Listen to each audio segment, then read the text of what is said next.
pessoal da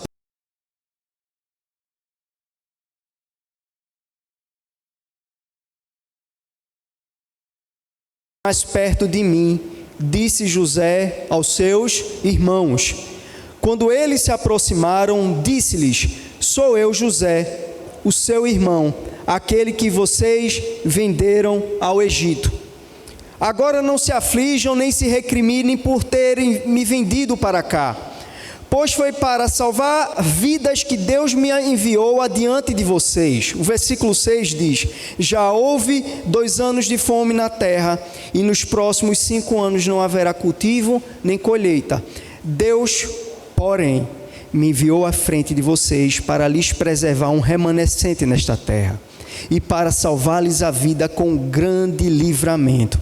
Assim, não foram vocês que me enviaram para cá, mas sim o próprio Deus. Amém? Amém. Curve sua cabeça, vamos falar com o Senhor.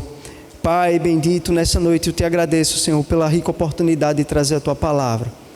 Espírito Santo, fala aquilo que tu quer desmoldar no nosso coração, aquilo que tu queres transformar na nossa casa. Nos desperta, Senhor Deus, como verdadeiros vigias, atalaias em nossas famílias, que a tua palavra encontre um destino certo e que nada, Senhor Deus, venha tomar o espaço que a tua palavra tem que ter esta noite. Assim nós oramos nessa noite, te agradecemos no santo nome de Jesus.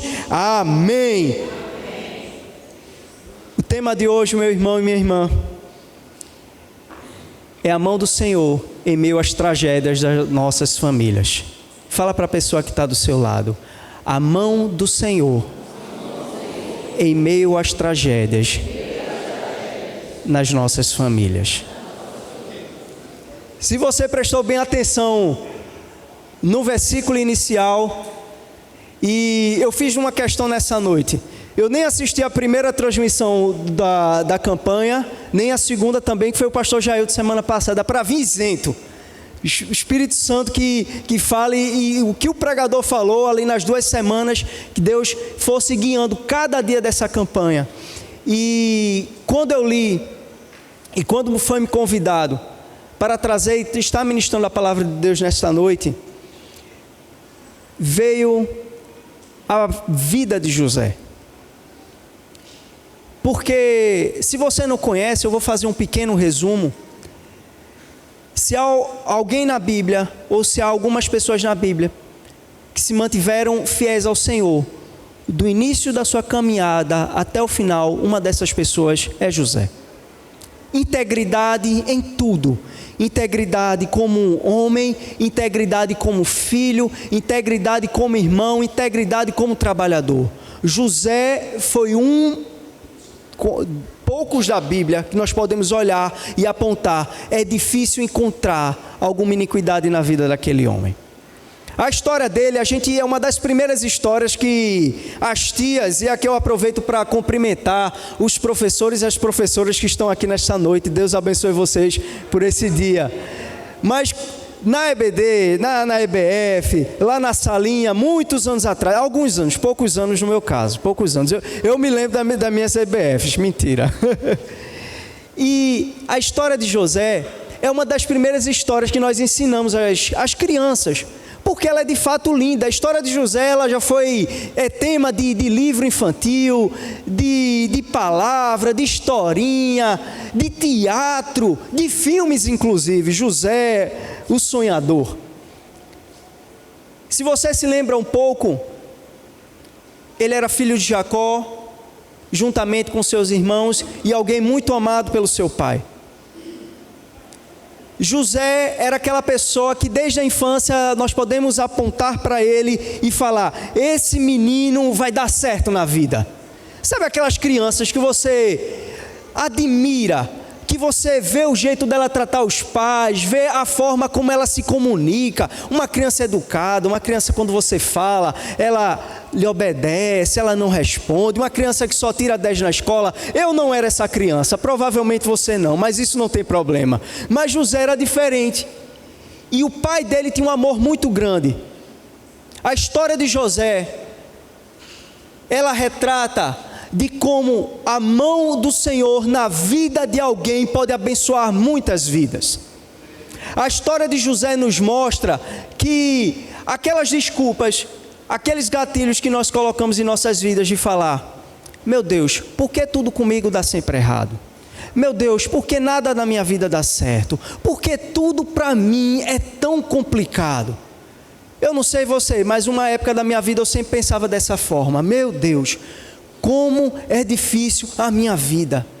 Para o mal não, para o mal vem, mas para o bem, meu Deus, eu tenho que lutar, eu tenho que correr tanto, eu tenho que me esforçar, e parece que a porta que vai se abrir, ela não se abre, fica empacada, nada dá certo em minha vida. Isso é uma desculpa, isso é um gatilho mental que muitas pessoas têm adotado, e José, com certeza, era uma dessas pessoas que poderia dizer: nada na minha vida dá certo. Primeiro estágio da vida de José, na sua adolescência provavelmente, sua juventude, José é vendido como escravo para um lugar, para um povo que ele mal conhecia, sabendo que ele poderia ser morto, sabendo que ele poderia ser maltratado como foi, e foi vendido justamente por quem? Pelos seus irmãos, pela sua família. A dor da traição é algo realmente muito complicado. Você ser traído por um amigo, por um conhecido, por aquela pessoa no seu trabalho, que você olha para ela e você sabe que ela não gosta de você, tudo bem. Mas por alguém que senta na mesma mesa que você, ser traído por alguém que provavelmente tem o mesmo sangue que o seu, tem o mesmo vínculo familiar que o seu, é mais complicado, inclusive, da gente perdoar, porque a gente espera do estranho, mas nunca de quem é conhecido. José é vendido, vai ser servo na casa de Potifar. Eu estou passando brevemente essa história para chegar no tema desta noite. Ele é vendido, e ali, como alguém que teria tudo para viver numa ingratidão e numa injustiça que ele estava cometendo, porque, querendo ou não, ele estava ali não por culpa dele, estava ali porque foi traído pela sua família. Mas mesmo assim, naquele lugar onde seria um lugar de vergonha para um filho de um pai rico até então na época, de uma família abençoada por Deus, e parar num lugar de servo, aquele homem deu o melhor naquele lugar. José dá o melhor, se esforça tanto a ponto de Potifar colocá-lo como responsável por toda a sua casa, financeira, despensa, material. Como eu queria ter alguém assim na minha casa. Meu Deus do céu, alguém que quando eu precisasse de algo, estava lá na despensa. Eu não ia precisar estar comprando nada, nem minha esposa estar mandando zap para mim, tem que trazer isso, tem que trazer aquilo, não. Alguém, quando eu pensasse que fosse faltar, meu Deus, já estava lá na minha casa, porque essa pessoa promoveu isso, um verdadeiro mordomo de casa. Quem não queria alguém assim na vida? Alguém que cuidasse da sua agenda, dona de casa, imagine você. Alguém que quando você se preocupasse com um boleto, a pessoa já ia falar: tá pago. Olha, quando eu falo em boleto, é um verdadeiro avivamento. Eu sei, meu irmão, eu sei que eu tenho os meus também aqui. Mas é alguém que, se Potifar fosse se preocupar com a sua casa, ele não teria a menor dúvida de que José estaria cuidando. Até que um dia esse belo rapaz, cheio de Deus, chamou tanto a atenção da mulher do seu, como podemos falar, do seu patrão, que ela quis ter relações com ele, forçadamente inclusive, a ponto de ser mais uma vez injustiçado. Quantas vezes ele já foi injustiçado só nesses 5 minutos de história? 2 vezes. Para numa prisão. E lá na prisão, alguém que poderia cruzar seus braços e falar: Deus, está tudo dando errado, agora eu vou passar minha vida desse jeito até o tempo de fechar meus olhos, aguardando, porque eu nasci para dar errado. Mas o que acontece? José se destaca tanto que o chefe dos carcereiros o coloca como responsável pelos outros presos. numa prisão. Era o preso responsável pelos outros, e ali também ele deu o seu melhor. E eu estou pulando sua história para contar que ele interpreta 2 sonhos, e esses 2 sonhos serão determinantes. Em um dos sonhos, uma das pessoas que servia ao faraó iria morrer. No outro sonho, ela iria voltar a servir faraó. E quando José fala para ela: quando tu estiveres lá com o faraó, lembra-te de mim. Como é difícil as pessoas se lembrarem da gente quando dá tudo certo na vida delas. Meu Deus, e aquele homem, de fato, como Deus havia dado aquela visão, aquela revelação a José, o primeiro sonho interpretado, a pessoa morre, mas o segundo, ele volta à posição que ele tinha, e era o copeiro do faraó. E a história de José passa, isso vai sendo narrado em Gênesis, até que o faraó tem um sonho. E como você bem sabe, o restante disso, José sai da prisão e vira o governador do Egito. É aqui que entramos na mensagem de hoje. A mão de Deus em meio às tragédias das nossas famílias. Quando nós lemos aqui, em Gênesis 45, versículo 4, é o momento que o mundo daquela época estava passando por uma provação, por uma grande fome. Sabe quando os preços, a gente vai tentar comprar algo no mercado, e quem viveu o período da inflação aqui sabe muito bem como é isso, que a cada dia o dinheiro faltava pelo aquilo que tinha na prateleira. Só que na época foi muito pior, porque chegou um tempo que não havia mais nada, havia fome sobre a terra, mas o Egito era o único lugar, naquele momento, que estava abastecido. E quem é a pessoa que estava gerindo tudo isso? Fala para a pessoa que está do seu lado: é José. Que é bom que ela já acorda. Se ela acordou cedinho, esse é bom que esse é o momento que ela desperta. Deus usa José para gerir 7 anos de prosperidade, mas também 7 anos de escassez. E na passagem que nós lemos, é o momento como se fosse aquele ápice da história. Sabe aquele filme que a gente vai assistindo? Aquela série que a gente vai vendo episódio após episódio. Vai vendo e vai, meu Deus, quando isso vai chegar? Quando esse momento vai chegar? Pronto, o ápice daquele momento foi quando José está perante seus irmãos. Tem uma música, eu não posso classificar como uma música cristã, que dizia o seguinte: quem te viu passar na prova e não te ajudou? Vocês conhecem. Porque o que o mundo vai dizer? Isso é um pensamento mundano nessa música. Eu não sei se você já reparou isso. Que quando Deus te colocar em evidência, em primeiro lugar, Deus não nos coloca em nenhum lugar em evidência. A maior evidência que podemos ter na vida é estarmos aos seus pés. Em primeiro lugar disso. Mas quando Deus te colocar no lugar de evidência, agora você vai ostentar. Agora você vai pisar em quem lhe maltratou. Olha, vai andar por cima da charque ou da carne seca. E eu nem jantei essa noite. Glória a Deus. Isso é mistério. Vai que minha esposa esteja fazendo para mim. Da última vez eu errei lá nos Homens de Honra. Eu disse que ela ia fazer cuscuz, cheguei em casa, não tinha cuscuz. Eu estou crendo. Mas o que acontece?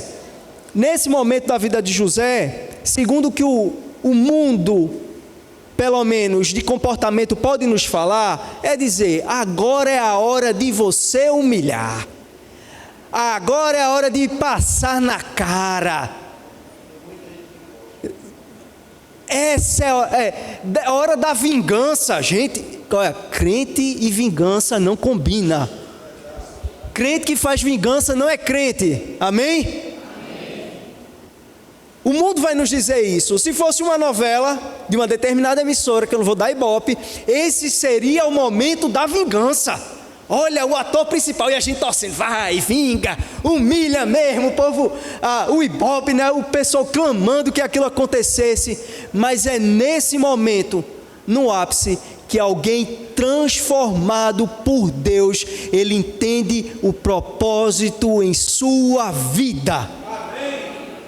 Alguém que de fato conhece a Deus, nesse momento, ele sabe que tudo aquilo que tem, ou que Deus o colocou, nada pertence a ele. Meus irmãos, se você reparou, nós estamos contando uma história de uma família que teve uma tragédia. Irmãos traíram um irmão. Irmãos mentiram ao seu pai.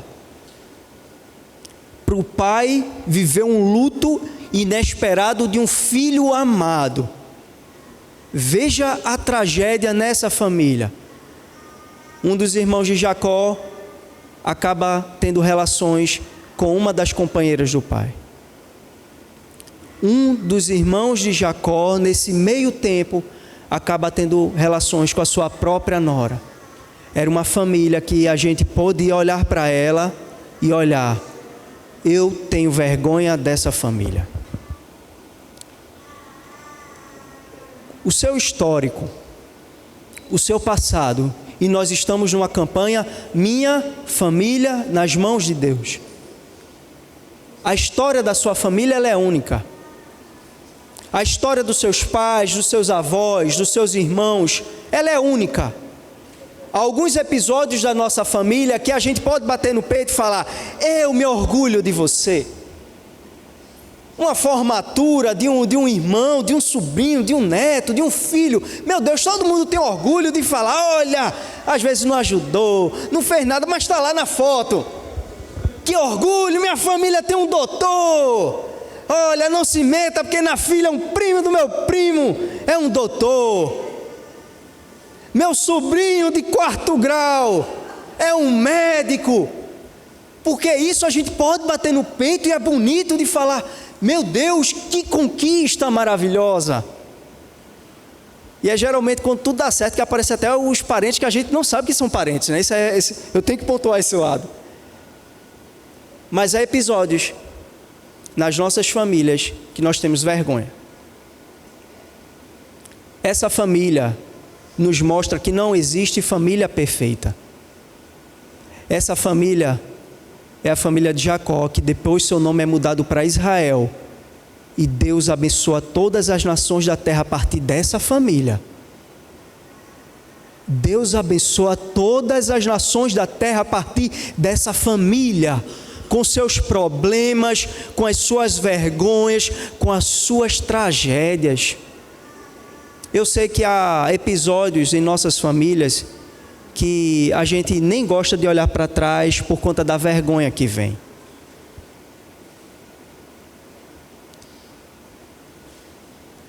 A gente não pediu por isso. Filhos, por muitas vezes, acabam pagando certo preço por conta dos seus pais. Por sua vez, pais pagam preços a partir daquilo que eles foram aprendidos. Nós, querendo ou não, meus irmãos, temos a tendência de ter alguns comportamentos muito parecidos com nossos pais. Até aqueles comportamentos que a gente rejeita, mas acaba fazendo de modo automático. Não existe família perfeita, existe família que se quebranta nos pés do Senhor. Essa família viveu uma tragédia que, quando nós lemos a Bíblia, nós vemos que são pessoas normais, que são pessoas com seus defeitos, com as suas falhas.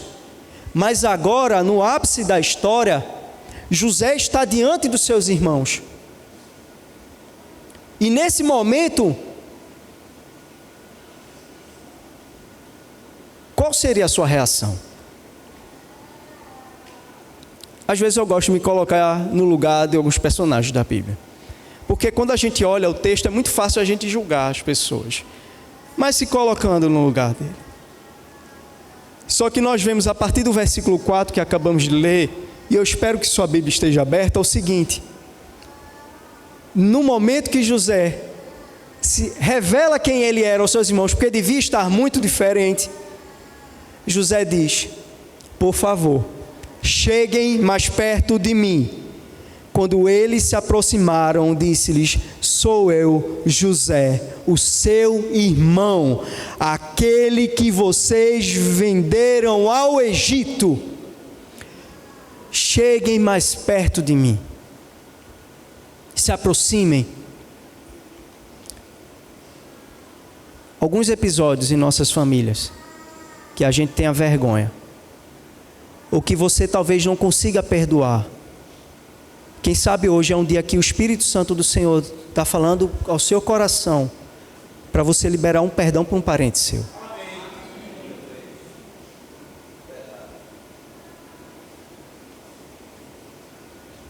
Eu sei que é mais fácil a gente perdoar quem é de fora, porque quem é de dentro de casa a gente não espera passar por uma situação.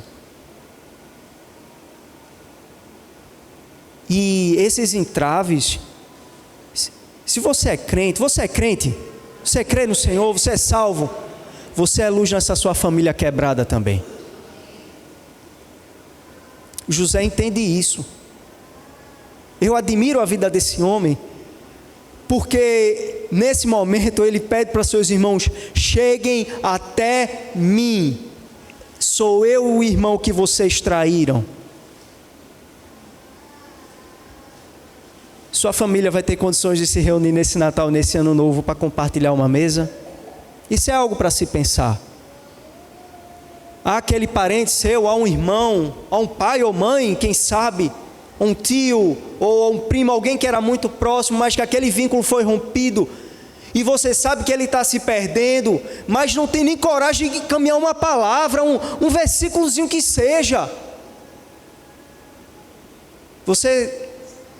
A Bíblia nos diz que para perdoar, talvez você não precise sentar na mesa, ou não tenha condições ainda espiritual, talvez isso ative algumas coisas dentro de você, você não se sinta bem, mas o perdão precisa ser liberado dentro de casa.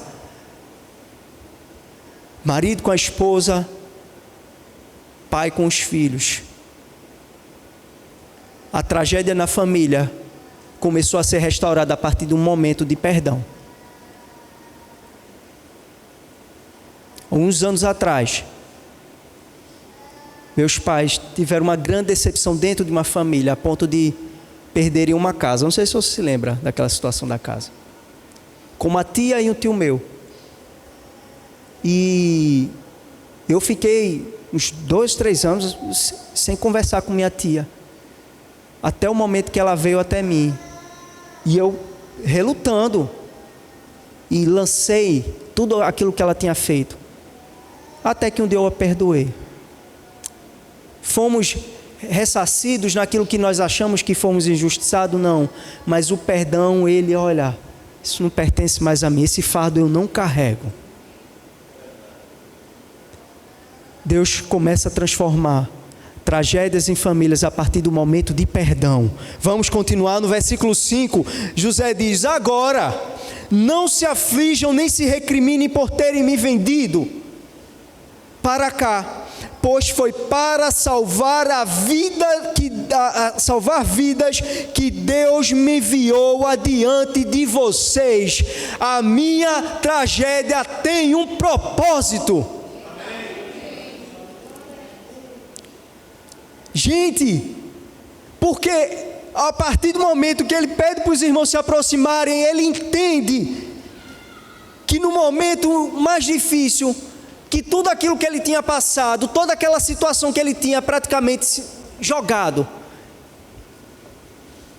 Porque, vamos lá, a lei da semeadura e da colheita.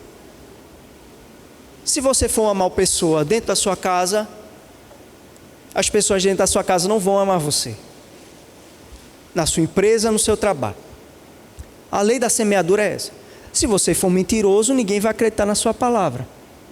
Se você for aquela pessoa muito chata, muito exigente, que vê prego em todo canto e vê problemas, e chega em casa, ao invés de chegar em sua casa e dizer: meu Deus, tive um dia tão complicado, mas eu tenho um teto, cheguei na minha casa, glória a Deus por isso, enfrentei tudo aquilo durante o dia, mas Senhor, eu cheguei numa casa e ao invés de chegar e sair descontando tudo na família, você vai colher isso também. As pessoas ou vão ficar com medo, ou vão se aproximar de você porque precisam, ou de fato vão lhe amar por quem você é. Mas na vida de José, ele não colheu nada, porque ele foi injustiçado. Ele foi praticamente jogado em situações que ele não teve escolha. Injustiçado por irmãos, injustiçado pelo patrão que não acreditou na palavra dele, posteriormente de uma certa forma esquecido, porque aquele que foi beneficiado só se lembrou de José quando precisou. Mas ele entendeu que em meio aos desacertos, ao caminho cheio de espinhos, era a mão de Deus que estava guiando a sua vida.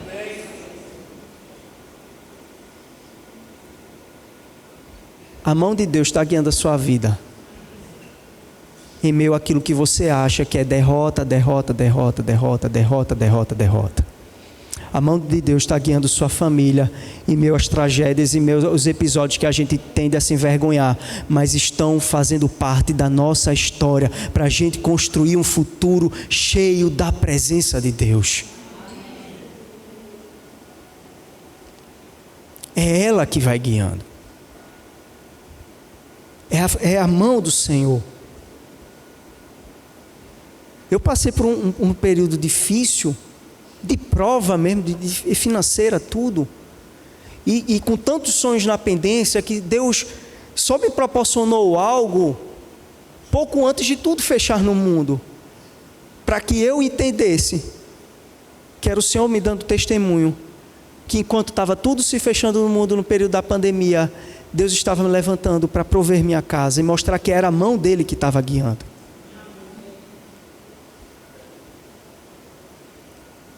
A sua história talvez tenha esses episódios. Com certeza terá. De desafios, de olhar e até mesmo começar com aquele ciclo. Poxa, Senhor, porque quando tudo vai, parece que vai e não vai. Oh, meu Deus, será que eu nasci para dar errado? Será que algo aconteceu na maternidade? Será que fizeram alguma coisa com o meu cordão umbilical? Tem crente que fica acreditando nisso. Será que eu passei por debaixo da escada? Será que é um azar? E eu vi o gato preto, e às vezes o gato preto não tem culpa de nada, o bichinho. Só está lá miau, miau, e você, meu Deus, cruzei com um gato. Gente, em nome de Jesus. José, nesse momento, ele diz: não foi vocês que me trouxeram, foi Deus que me trouxe aqui para salvar vidas. Deus que me trouxe aqui. Vocês foram instrumentos, sofri, passei por diversas situações, mas o homem que um dia ia chegar a ser governador precisou passar pelo calabouço, pela humilhação e pela prisão para mostrar que Deus guia a nossa vida. O versículo 6 continua dizendo: já houve 2 anos de fome na terra, e nos próximos 5 anos não haverá nem colheita. Deus, porém, me enviou à frente de vocês para lhes preservar um remanescente nesta terra e para salvar-lhes a vida com grande livramento. Assim não foram vocês que me enviaram para cá, mas sim o próprio Senhor. É nesse momento que tudo faz sentido.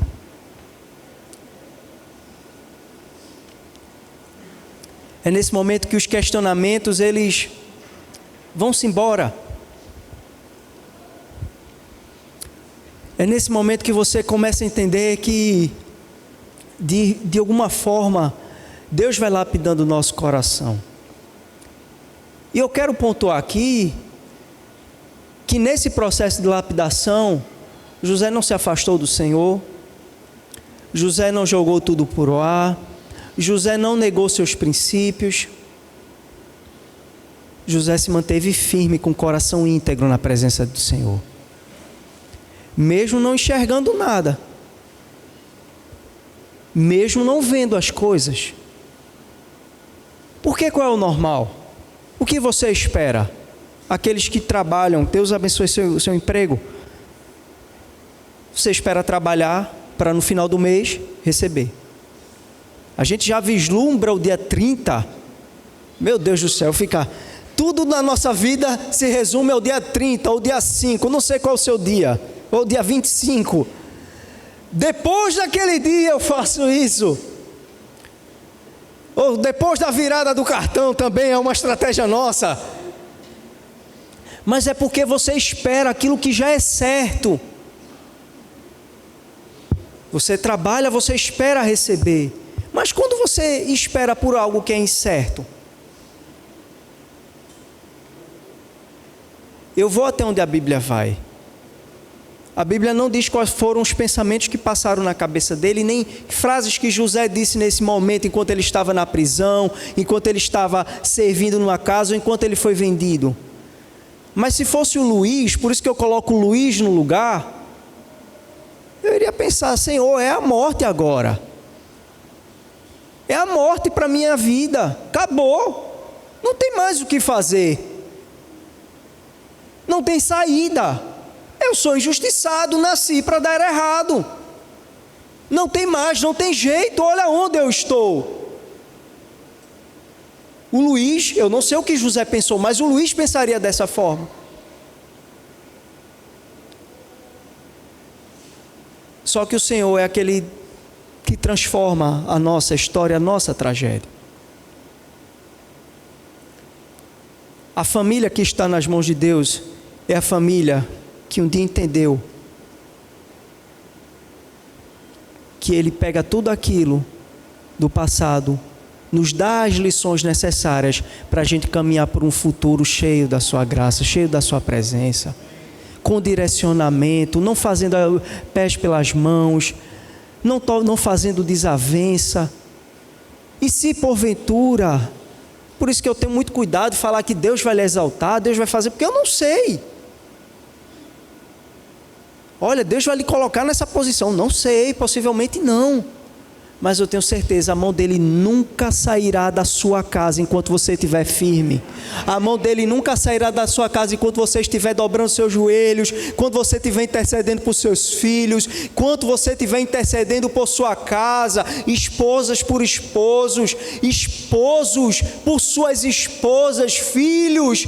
Minha casa pertence ao Senhor. Talvez eu ainda não cheguei no lugar que eu almejo, talvez eu não cheguei para um lugar que eu espero, para um lugar de conforto, porque se eu estou trabalhando tanto, talvez Deus me abençoa, me ajuda, mas até lá eu confio, Deus está guiando a minha família.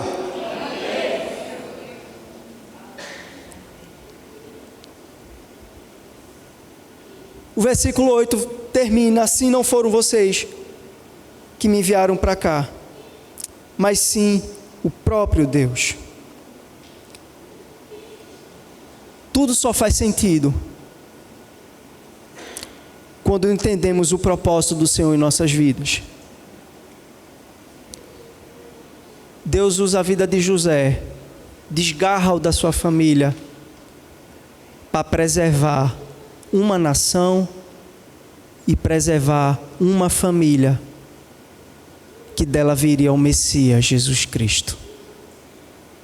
Deus preserva a família de José a partir de tudo que ele passou, e ele só foi o instrumento de Deus.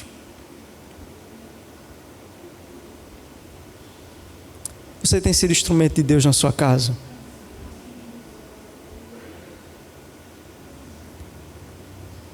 Veja que essa família, com alguns episódios que eu contei aqui, cheio de vergonha, cheio de medo, cheio de intrigas, ela é completamente restaurada a partir da vida de uma pessoa que se torna instrumento de Deus. É aí que é a nossa posição ativa.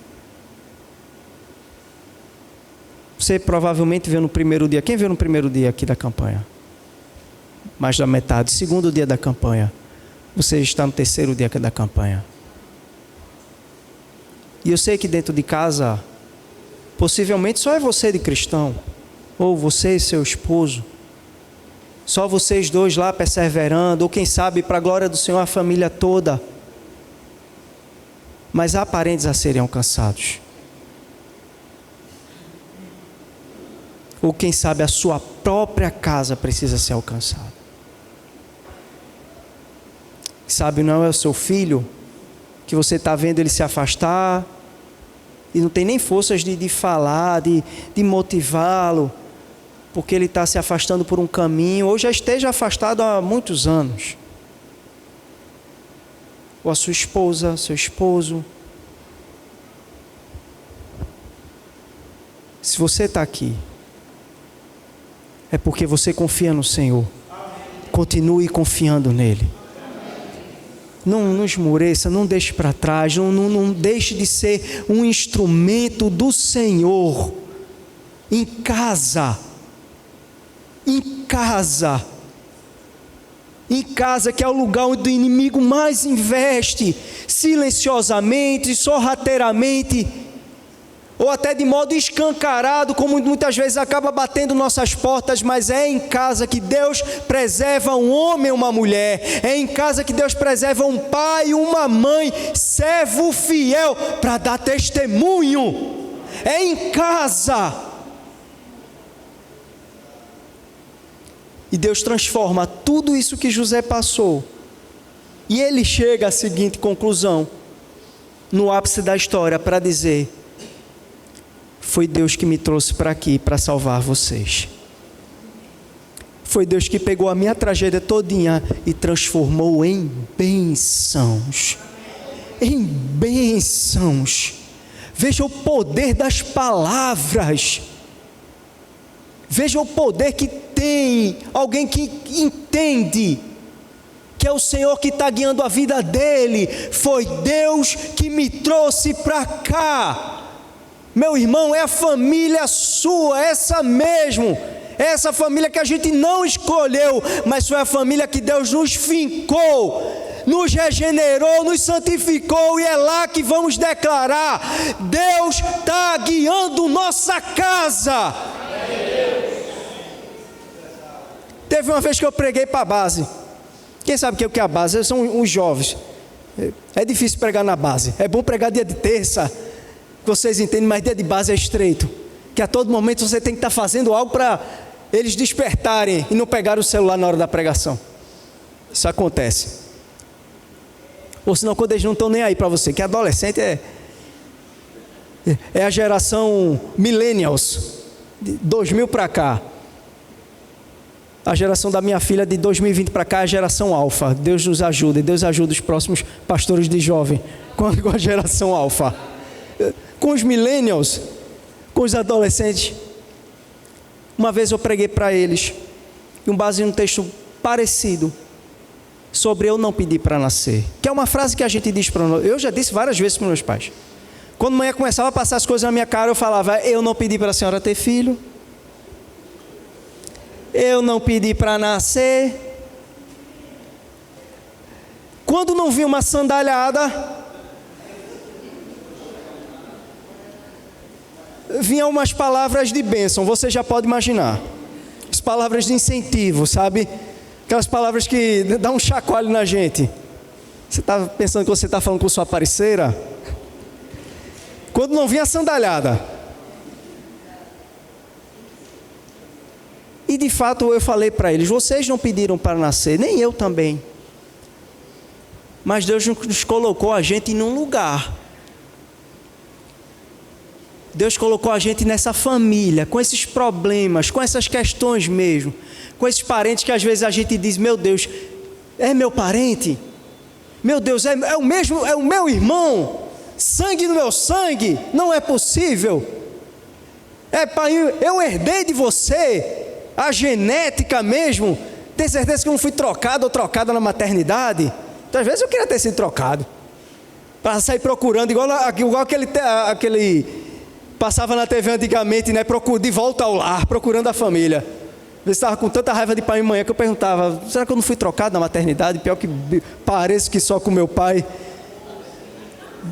Parece que só com o pai não tinha nem como negar, sabe? 2 metros de altura, só a cara do meu pai, sabe? Igual. Europeu, 2 metros, olhos azuis. E eu falei para eles, de fato, a gente não escolhe onde vai nascer.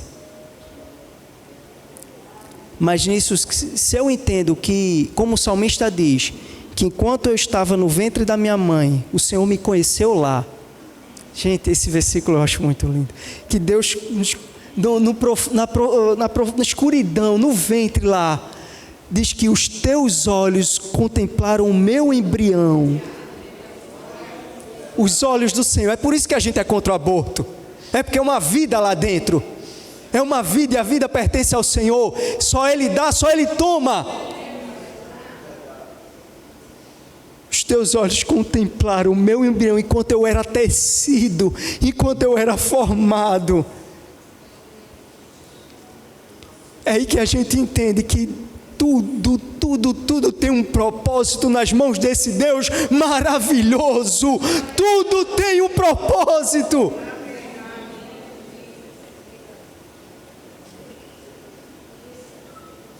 E nós cremos que nesse terceiro dia da campanha, Deus reverte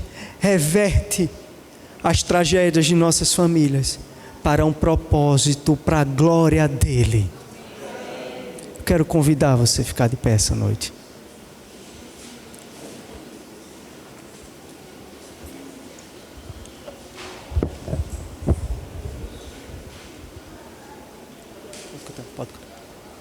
Eu quero orar por você. Tudo aquilo que foi ministrado, que o Senhor tenha falado no seu coração,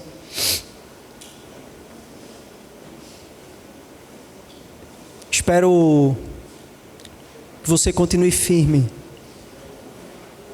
ao longo dessa campanha e também quando ela acabar. O dever de orar por nossa casa é nosso, está no lema aí. É da nossa família. É seu, é meu esse compromisso. Na sua família tem tragédias, na minha tem várias. Tragédias de que eu me envergonho, várias. Mas, quando entendemos que é o Senhor que está nos forjando, é o Senhor que vai colocar palavras nos nossos lábios, é o Senhor que está guiando a minha casa, até nos momentos que eu acho que eu me deparei num beco sem saída. Há um Deus que sempre nos dá um escape. E assim como eu, que vim com vários aqui essa noite, pedidos de oração.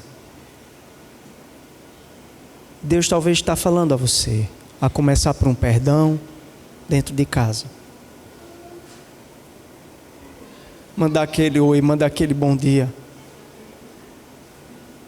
Mandar aquele eu estou orando por você. Apesar de tudo que aconteceu na nossa história, a liberar esse sentimento que não é nosso. O Senhor lançou toda a nossa culpa na cruz, e o Pai Nosso diz inclusive que Ele nos perdoa assim como nós perdoamos. José perdoou, e José compreendeu que foi o Senhor que estava guiando ele para dar um escape para toda a sua família. E talvez eu tenha alguns Josés também aqui, que podem olhar para trás e entender que é Deus que está me guiando para ser bênção na minha casa. É Deus que está me guiando para naquele almoço dia de domingo, e quando toda a minha família se reunia para tocar aquela música, para ser aquela farra, eu ser aquela pessoa naquele momento e falar: ei, vamos orar e vamos agradecer ao Senhor pelo nosso pão. Eu ser aquela pessoa dentro da minha casa, para alguém chegar e pedir oração. E para falar e testemunhar. Tudo isso que eu vivi foi porque Deus permitiu. E é Ele que está nos dando escape nesse momento. Curve sua cabeça. Curve sua cabeça, vamos falar com o Senhor. Pai, nessa noite eu te agradeço. Deus, nessa noite o Senhor, que melhor do que eu, melhor do que qualquer pessoa, Tu conheces as histórias aqui. Tu conheces as histórias das nossas famílias, Senhor. Tu conheces cada dia, cada laço que foi firmado ao longo dos anos, mas também cada laço que foi desfeito. Tu conheces, Senhor, os momentos de celebração de nossas casas, de nossa parentela, mas também, Senhor, conhece as tragédias.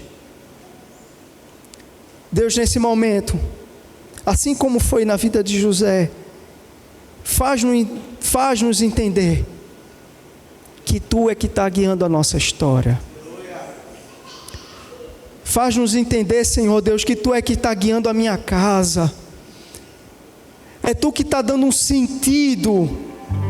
Não é o que eu acho, não é o que eu penso, não é os pensamentos que vêm para dizer que eu vim para dar errado, eu nasci e tudo vai dar errado. Ao contrário, Senhor, eu nasci para viver para a Tua glória. A minha vida, a minha casa tem um propósito, a minha família vai ser restaurada. Eu estou crendo, Senhor, tudo que a gente está passando é para testemunhar. Deus opera em nossa família. Oh Senhor, restaura lares esta noite, restaura corações para liberar perdão, para desatar os nós do passado, para desatar aquilo que tem impedido uma completa unidade, uma completa união dentro de casa. Oh Senhor, começa a partir de nós, começa a partir do nosso coração, nos levanta dentro de casa, para declarar no momento difícil, foi Deus que nos trouxe até aqui, Deus vai continuar cuidando. Tu és o Deus que transforma a nossa vida, Tu, Senhor Jesus Cristo, Tu nos enche com Tua presença para a gente testemunhar em nossa casa, em nosso lar, e a nossa família não será perdida. A nossa família não será perdida, os nossos filhos, os nossos netos, os nossos cônjuges não serão perdidos. Nós continuaremos caminhando, nós continuaremos testemunhando dos grandes feitos do Senhor. Oh Deus, e melhor do que ninguém, Tu és o Deus que escreve histórias redentoras. Tu és o Deus que escreve histórias que não faziam nenhum sentido, mas agora elas fazem, porque foram escritas pela Tua mão e foram guiados por um propósito. Glória a Deus.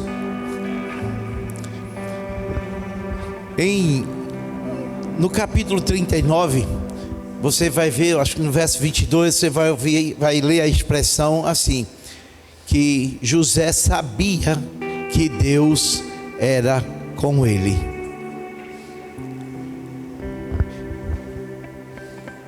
A palavra ressentimento é você sentir de novo.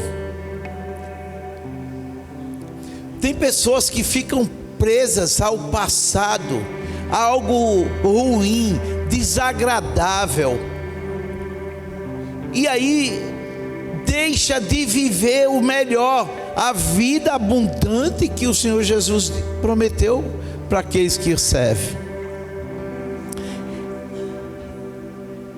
Eu acredito que se José tivesse hoje aqui cantando e dizendo que confiou em Deus até o fim, porque sabia que Deus era com ele em meio a todas aquelas situações desagradáveis que lhes aconteceu, ele talvez estivesse cantando hoje, dizendo: aquilo que parecia impossível, aquilo que parecia não ter saída, aquilo que parecia ser minha morte, mas Jesus mudou minha sorte.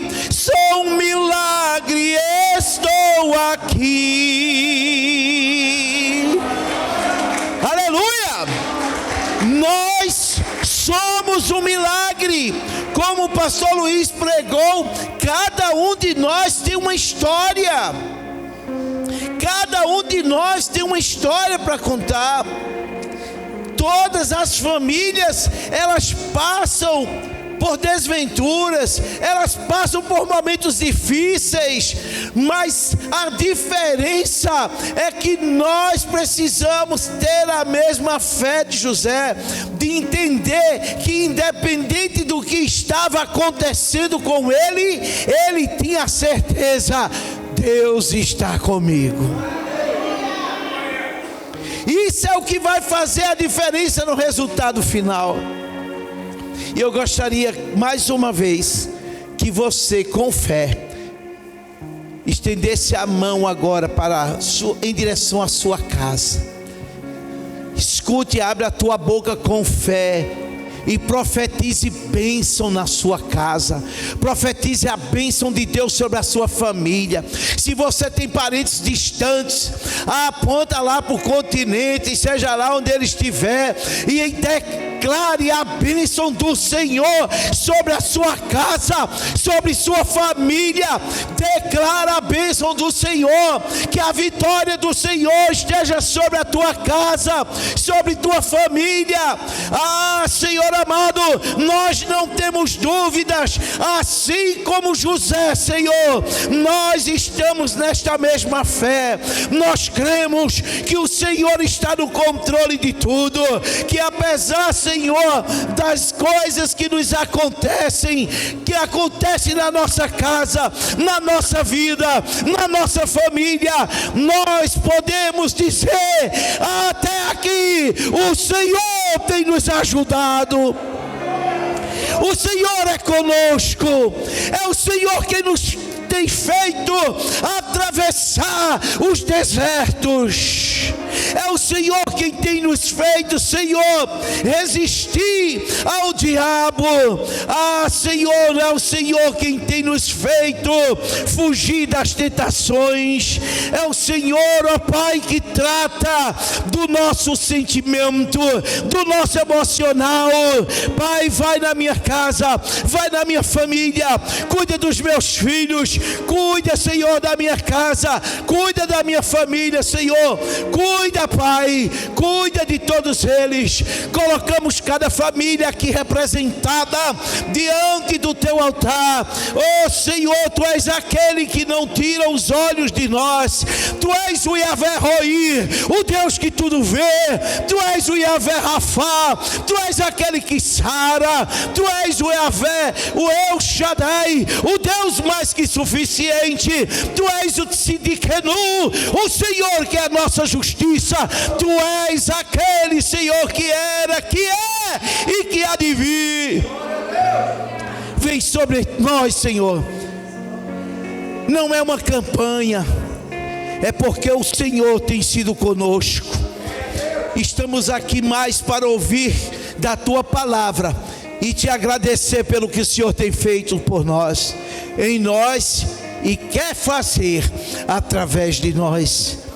Usa-nos, Senhor, como família para abençoar outras famílias.